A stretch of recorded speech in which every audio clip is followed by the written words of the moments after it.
आदाब, मेरा नाम डॉक्टर सुवर्चला है। मैं जीवा फर्टिलिटी सेंटर्स में साइंटिफिक डायरेक्टर हूँ। गर्भ का लाइनिंग अगर बहुत पतला हो उसे थिन एंडोमेट्रियम कहते हैं और इसका प्रेगनेंसी पे क्या इफेक्ट होता है, ये प्रॉब्लम होता क्यों है और इसके ट्रीटमेंट ऑप्शंस क्या हैं, आज पता लगाते हैं। एंडोमेट्रियम वो लाइनिंग होता है जो यूट्रस के अंदर होता है। गर्भ अगर करेक्ट साइज का हो तो एम्ब्रियो वहां पे चिपकता है और प्रेगनेंसी के लिए सहायक होता है। लेकिन अगर यही एंडोमेट्रियम जब करेक्ट साइज का होता है और प्रेगनेंसी नहीं होती है तो ये शेड हो जाता है, यानी कि बाहर आ जाता है पीरियड की तरह। इसे मेंस्ट्रुअल साइकिल कहते हैं। एक थिन एंडोमेट्रियम 7 मिलीमीटर से अगर कम हो साइज तो उसे थिन एंडोमेट्रियम कहते हैं और ये जब होता है तो बहुत मुश्किल हो जाता है प्रेगनेंसी के लिए, क्योंकि जैसे मैंने कहा, जब फर्टिलाइज्ड अंडा वहां आता है तो वहां पे चिपकने के लिए उसको ठीक तरह से ब्लड फ्लो समझिए मिलता नहीं है, इसीलिए इसकी वजह से प्रेगनेंसी पीछे हटता रहता है थिन एंडोमेट्रियम में। इसके कॉजेज क्या हैं, ये होता क्यों है? अगर उम्र बढ़ रही हो किसी महिला की तो भी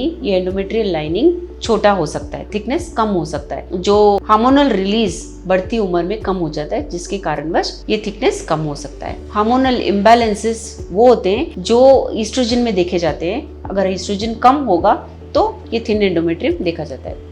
अगर पहले आपको कभी कोई सर्जरी हुआ है जैसे एंडोमेट्रियल एब्लेशन, तो भी ये थिकनेस, गर्भ की लाइनिंग का थिकनेस कम हो सकता है। एक और कारण है एशरमैन सिंड्रोम।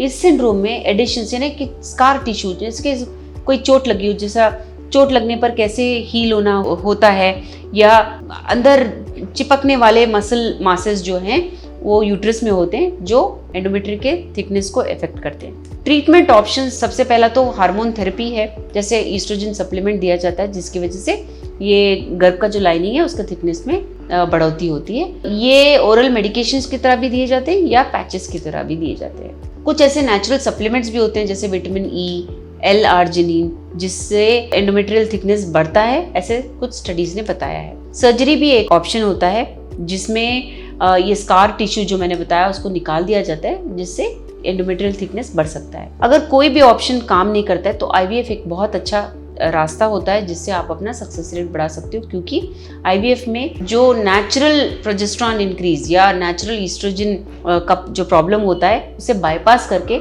हम यूट्रस में डायरेक्टली एम्ब्रियो को डालते हैं, इसीलिए उसको चिपकने में आसानी होती है। और ये जो सप्लीमेंटेशन दिया जाता है, चाहे वो ईस्ट्रोजन का हो या प्रोजेस्टेरॉन का, वो हम एक्सटर्नली दे सकते हैं जिससे आपके इम्प्लांटेशन को सपोर्ट मिल सके और वो बेबी गर्भ में बढ़ सके। इसके बारे में अगर आपको और जानकारी चाहिए अवश्य जीवा फर्टिलिटी सेंटर आइए। Thank you. हमने इस वीडियो बनाने के लिए बहुत मुशक्कत की है, मेहरबानी करके हमें लाइक और सब्सक्राइब जरूर कीजिएगा। शुक्रिया।